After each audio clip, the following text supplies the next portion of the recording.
예, 하나님의 은혜가 오늘도 우리의 말씀 가운데 또 예배 가운데 기도와 찬양 가운데 우리의 전 삶의 영역 가운데 충만하게 임하시기를 주님의 이름으로 축복합니다.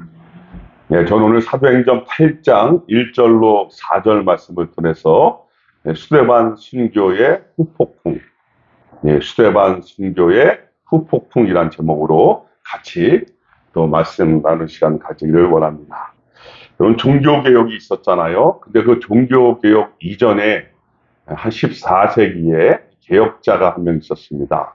이 사보나롤라라고 하는 그분이 그 부패한 이탈리아를 향하여 뜨겁게 하나님의 메시지를 이렇게 외쳤습니다. 하나님을 두려워하라. 죄악의 도성 플로렌스를 하나님이 멸하시리니 회개하라. 여러분, 추기경의 자리를 주겠다고 제안하던 그 로마 교황을 향해 추기경의 붉은 모자보다는 차라리 순교의 피로 물든 붉은 모자를 쓰겠다라고 그는 당당하게 그 부패와 맞서 싸우다가 결국 아르노 강무리에 순교의 피를 그렇게 뿌렸습니다. 여러분, 그가 죽기 전에 두오모 교회당에서 그가 설교를 했는데 그의 목숨을 건 용기와 도전 속에서 외침을 듣고자 수많은 청중들이 입추의 여지 없이 모여들었고 한밤중부터 그 교회 문 앞에서 예배를 드리기 위하여 그들은 서서 기다렸다라는 것이죠. 이 사보나롤라는 한 줌의 죄가 돼서 강물을 따라 흩어져 버렸지만 하나님께 대한 그의 각성을 외친 그의 설교는 다음 세대에 종교개혁을 알리는 횃불이 되는데 쓰임받게 되었던 것이죠. 여러분, 우리는 매주 위대한 믿음의 영웅을 지금 만나고 있잖아요. 그분의 순교의 장면을 우리가 봤단 말이에요. 그분이 누굽니까? 스데반이죠. 그리고 스데반은 우리가 아는 대로 죽었어요. 그것도 그들의 죄목으로 말한다면 신성모독죄로 돌에 맞아서 비참하게 피 흘려 죽었어요. 그런데 그의 죽음은 그 한 사람의 죽음으로 끝나지 않잖아요.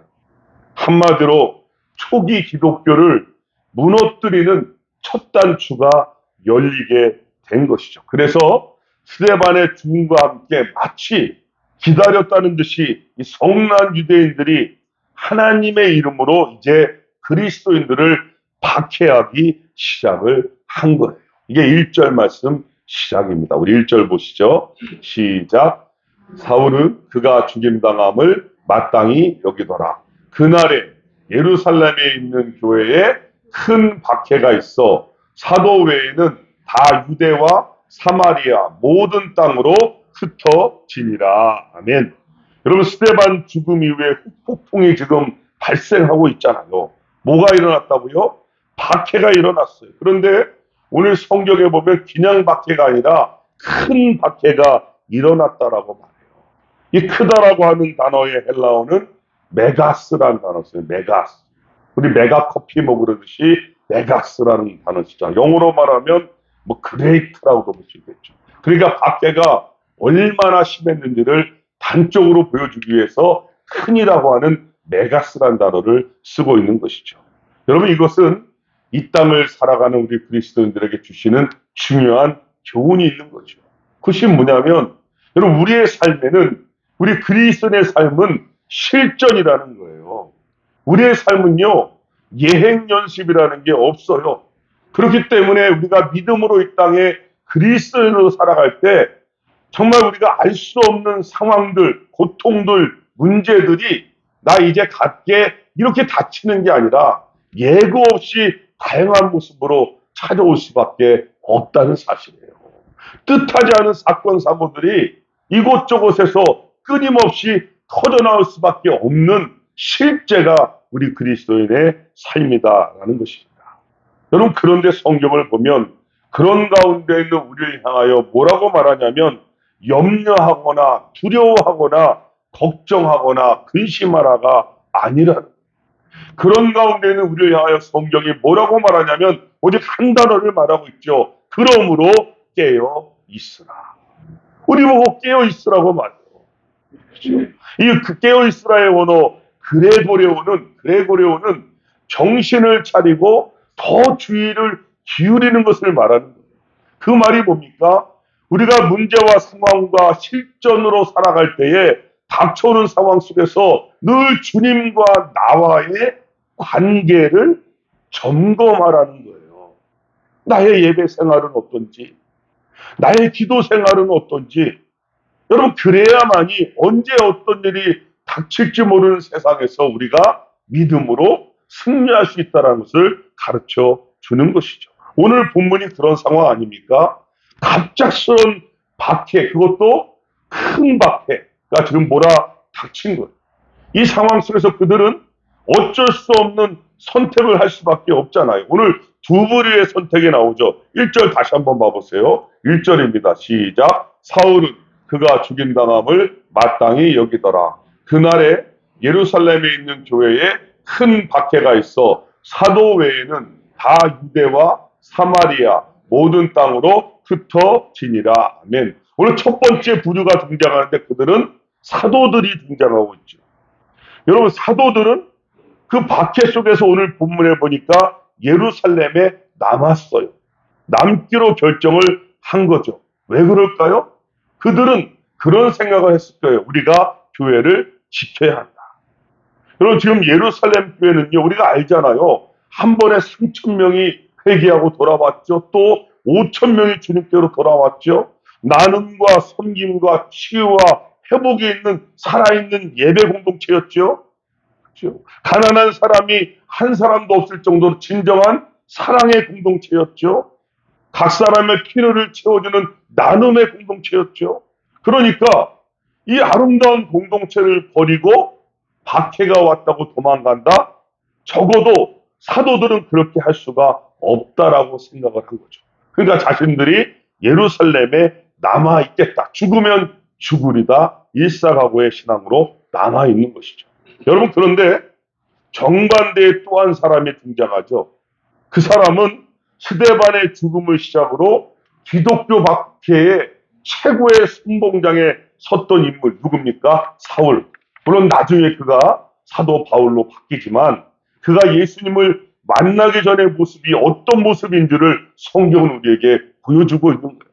철저하게 유대교 하나님 중심의 신앙을 가졌어요. 하나님을 위한 열심이 누구보다 힘에 가까웠던 사람.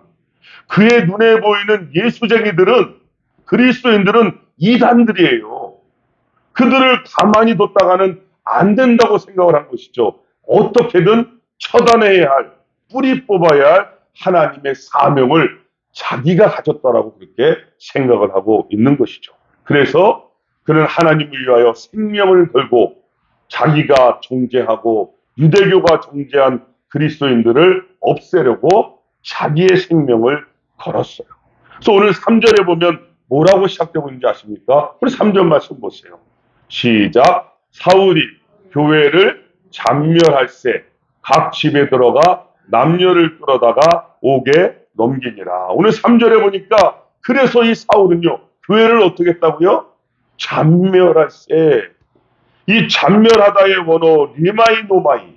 이 리마이노마이는요, 신약 성경에서 유일하게 여기에 사용되었는데 그것이 사도 바울에게만 붙여진 단어예요.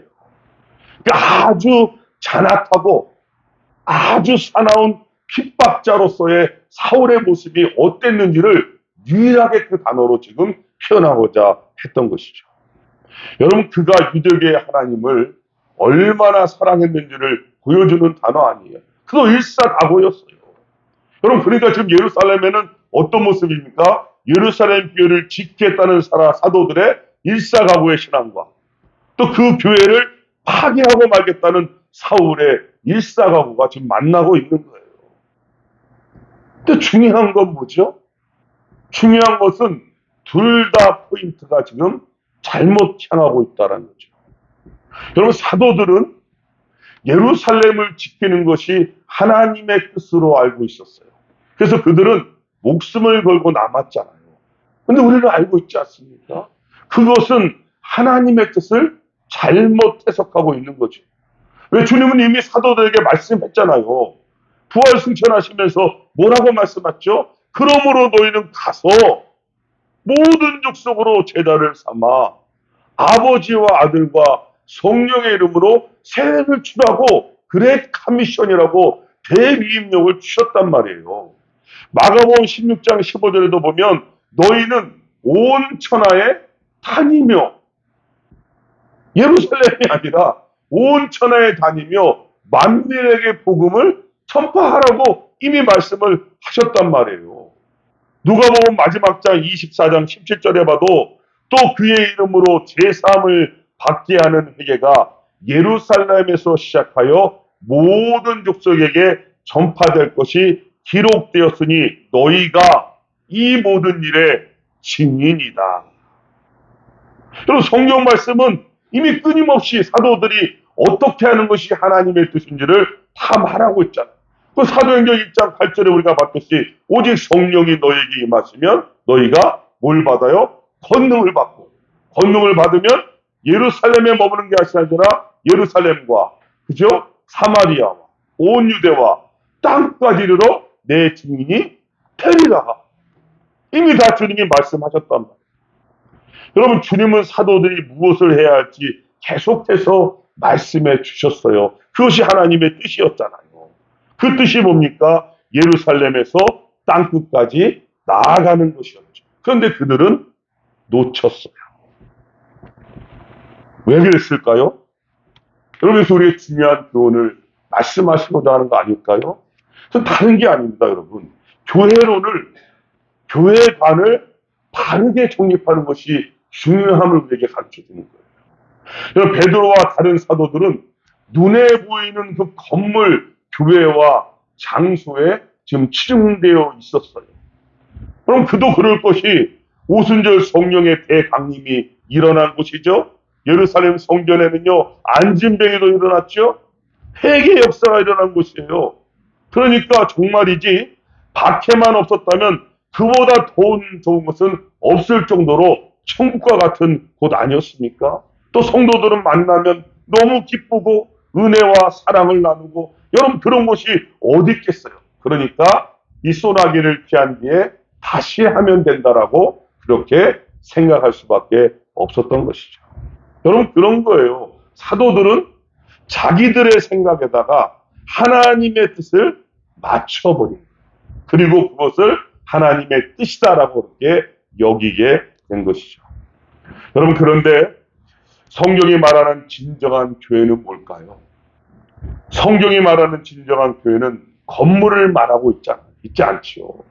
성경이 말하는 진정한 교회는 예수 그리스도를 믿음으로 영접한 사람들, 나의 주님으로 고백한 사람들, 바로 우리들을 교회라고 성경은 말하고 있어요.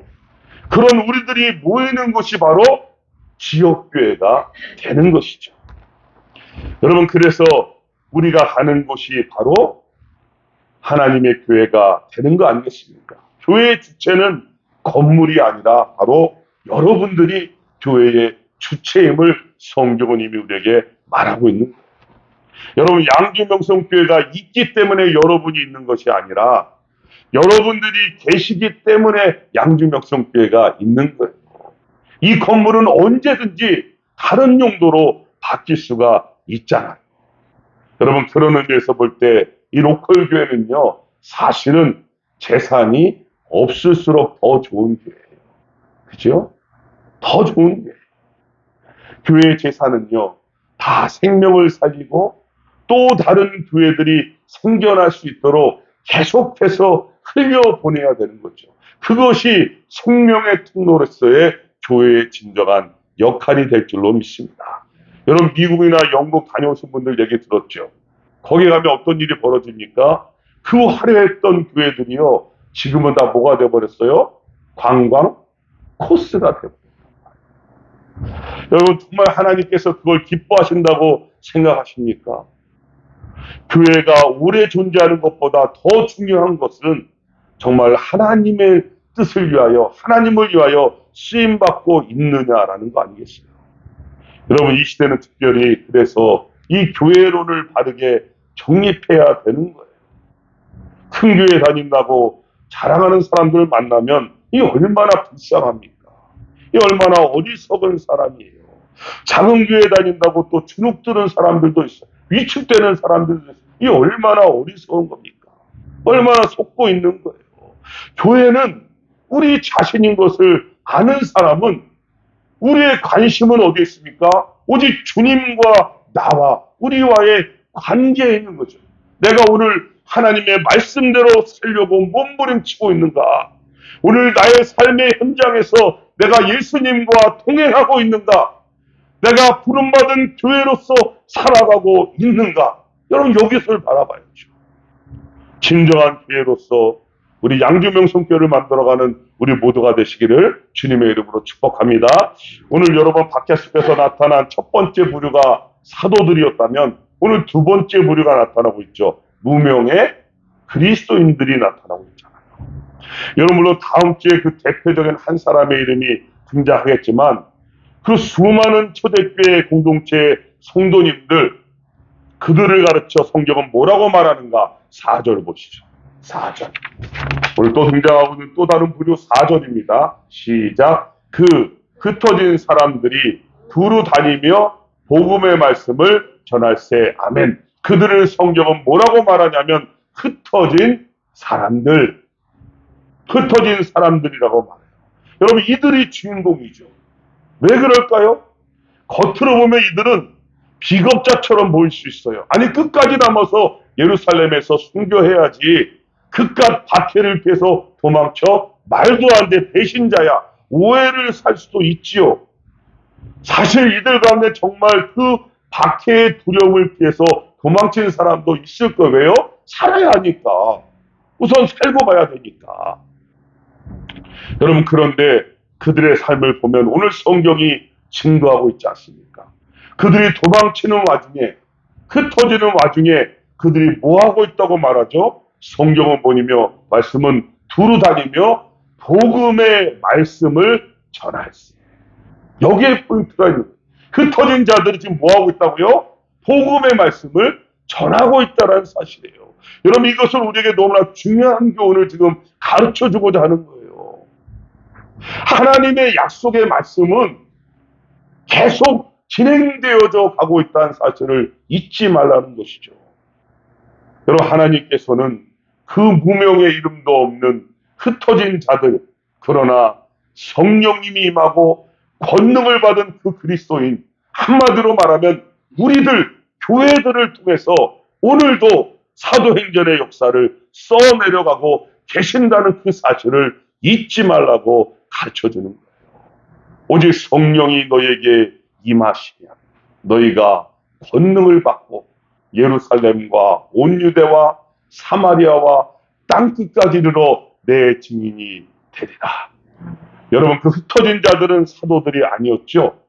이름도 나오지 않는 무명의 흩어진 자들이었어요. 그리스도인입니다. 그런데 그들은 정확히 자신들이 흩어진 곳에서 무엇을 하며 살아야 할지를 알고 있었잖아요. 그러니까 그들은 흩어진 곳마다 두루 다니며 예수 그리스도의 십자가의 증인이 되었다라고 성경이 그렇게 말하고 있어요. 여러분 그렇습니다. 나중에 이것이 어디로 연결되어져 갑니까? 세계 선교의 교두보가 되는 안디옥 교회까지 그래서 이 무명의 그리스도인들이 연결되어지게 됐고 그 복음이 우리에게 임하게 된 거 아니었어요? 여러분 그렇습니다. 우리가 내가 아니면 안 된다. 이것만큼 위험한 교만은 없어요. 하나님의 약속은요. 계속 흘러져 왔고 흘러져 가고 있고 앞으로도 흘러져 갈 것이에요. 여러분 목사도 마찬가지. 이 교회는 내가 아니면 안 된다. 말도 안 되는 소리죠. 말도 안 되는 소리죠. 어느 순간에 하나님의 교회가 자기 교회로 탈바꿈되는 순간 아닙니까? 저는 그런 의미에서 세습을 반대하고 있어요. 여러분 주님께서 피로 값주고 세우신 교회죠. 성령 받은 그리스도인들을 통하여 하나님의 교회는요. 앞으로도 계속해서 나아갈 수밖에 없는 줄로 믿습니다. 왜요? 하나님의 성령의 역사가 지금도 동일하게 이곳에 임하기 때문 아닙니까? 여러분, 무명의 그리스도인, 흩어진 그리스도인들은 언제나 어느 시대나 존재했다는 사실을 잊지 마시고 우리 모두가 그렇게 흩어진 그리스도인으로 당당하게 살아가시기를 바랍니다. 이제 말씀을 한번 맺어볼게요. 여러분, 이제 우리는 오늘 사순절의 마지막 주간을 시작해요. 그렇죠? 우리 예수님이 예루살렘에 입성했다 그랬잖아요. 그래서 종료주일이라고도 말하거든요. 우리 주님이 예루살렘을 입성하시면서 제일 먼저 하신 일은요, 우셨어요. 그리고 성전에 갔더니 너무나 부패하고 타락한 성전을 뒤집어 엎으시고 내 집은 만민이 기도하는 집이다라고 말씀하셨거든요. 교회의 본질이 뭔지를 보여주셨잖아요. 여러분, 우리를 향한 주님의 십자가, 그 사랑은 절대로 우리에게서 끝나면 안 되는 거죠.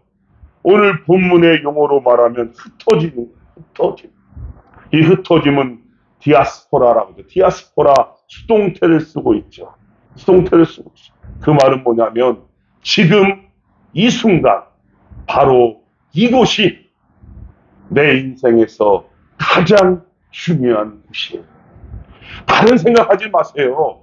지금 하나님의 흩어짐으로 보냄받은 이곳이 사실은 내 인생의 가장 최고의 자리임을 우리 주님이 우리에게 말씀하고 있는 거예요. 바로 이곳에서 내가 어떻게 살 것이냐, 하나님의 뜻대로 살 것이냐, 아니면 내 생각대로 그렇게 살 것이냐, 우리는 선택을 하게 되어 있는 거 아닙니까? 무명의 흩어진 그리스도인 그들은 흩어진 그곳에서 바로 그 자리에서 그리스도인으로 살았습니다. 여러분, 마찬가지로 우리도 하나님의 안테나를 가지고 보냄받은 이 땅에서 우리가 살아갈 때 하나님 우리를 통하여 많은 사람들을 나도 모르는 사이에 만나게 하실 거예요. 이미 지나친 분도 있을 거예요. 그분 중에는 외국 사람도 있을 거예요. 또 친했던 사람도 있을 거예요. 그죠? 그곳에서 여러분, 무명의 그리스도인으로 빛을 발하시는 이 시대의 진정한 주님의 일꾼들, 성령의 일꾼들 다 되시기를 주님의 이름으로 축복합니다. 기도하겠습니다. 하나님 감사합니다.